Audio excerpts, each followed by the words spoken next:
दोस्तों इस वक्त के लेटेस्ट वोटिंग ट्रेंड लेकर के आ चुके हैं। भाई घर के 8 सदस्य नॉमिनेटेड हैं और एक बड़े गेम प्लान के तहत बिग बॉस ने नॉमिनेशन करवाया था, लेकिन नॉमिनेशन थोड़ा सा उल्टा पड़ गया। होना क्या है कि भाई जिन जिन का इविक्शन होना है वो लोग नॉमिनेशन में फंसे नहीं, केवल एक ही सदस्य हैं जो कि फंसी हुई हैं इस नॉमिनेशन में। तो आखिर किस तरीके से नॉमिनेशन हुआ है, क्योंकि यहाँ पर अविनाश मिश्रा जो थे वो टाइम गॉड थे, उन्होंने अपने हिसाब से पूरा नॉमिनेशन करवाया, अपनी पूरी टीम को बचा लिया है। रजत दलाल समेत अपनी विरोधी टीम यानी कि करणवीर मेहरा की टीम को फंसा दिया है। लेकिन बिग बॉस ने आगे टाइम गॉड टास्क में गेम खेल दिया, भाई रजत को अलग कर दिया, रजत की पूरी आरडी एंजल्स को अलग कर दिया और यहाँ पर करणवीर मेहरा, इसके साथ में दिग्विजय, वहां पर ईशा, अविनाश, इनको सब साथ में कर दिया है। अब ऐसे में भाई जो समीकरण है वो बड़े बिगड़ते नजर आ रहे हैं। लेकिन भाई किस तरीके से होंगे इलेक्शन, इस हफ्ते डबल इलेक्शन की खबरें निकल करके आ रही हैं।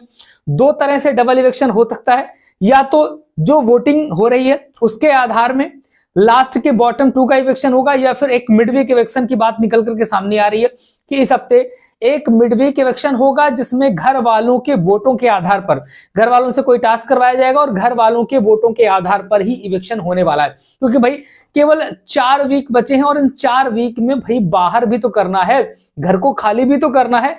ऐसी कंडीशन पे इलेक्शन होने ही होने हैं। और देख लेते हैं कौन है किस नंबर पे वोटिंग ट्रेंड पे, क्या डबल इलेक्शन इसके आधार पे होगा ये बताते हैं, फिर वीक जो हमारा मिड वीक इलेक्शन है वो किस तरीके से होगा। नंबर 1 की बात करें, नंबर 1 पर है रजत दलाल, जो कि भाई नंबर 1 पे ही रहने वाले हैं क्योंकि रजत के लिए बहुत अच्छी वोटिंग है, करण उनसे काफी दूर नजर आ रहे हैं।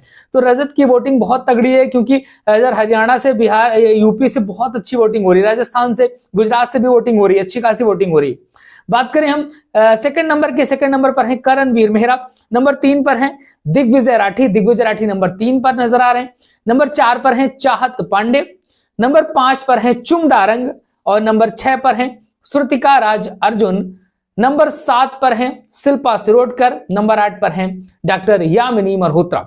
अब भैया बात समझ लीजिए कि जो बॉटम 2 की बात आ रही है यहां पर, तो नंबर 8 पर डॉक्टर यामिनी मल्होत्रा, इनका इलेक्शन 100% होना ही होना है, उसमें कोई दो राय ही नहीं है, यामिनी को जाना ही जाना है। अब बात करें यहां पर श्रुतिका और शिल्पा में, मैटर ये है कि भाई शिल्पा की वोटिंग बहुत अच्छी नहीं मिलने वाली, शिल्पा की वोटिंग नहीं बढ़ेगी।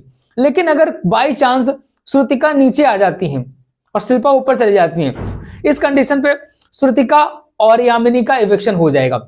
और शिल्पा का इलेक्शन में भी अभी नहीं करेंगे मेकर्स, क्योंकि अभी वो करण और विवियन वाला गेम कुछ ना कुछ खेलेंगे, क्योंकि जिस हिसाब से उन्होंने टाइम गॉड टास्क भी सेट किया है तो वो करण वर्सेस विवियन कराना चाहते हैं। और आगे आने वाले फ्यूचर पे एक साथ 3 से 4 इलेक्शन होंगे, वो नेक्स्ट वीडियो में पूरी इंफॉर्मेशन देने वाले हैं किस तरीके से 4 इलेक्शन बिग बॉस करेंगे। अब बात आती है मिड वीक इलेक्शन की। अगर मिड वीक इलेक्शन होता है तो यहाँ पर दिग्विजय राठी को निपटा सकते हैं, क्योंकि दिग्विजय को टारगेट किए हैं मेकर्स। वो जान रहे हैं कि इस बंदे को वोटिंग के आधार पे अभी तो नहीं निकाला जा सकता, इसको और घसीटना पड़ेगा, फिर लंबा निकलेगा जरूर वोटिंग से, लेकिन ये टॉप 5 में पहुंच जाएगा।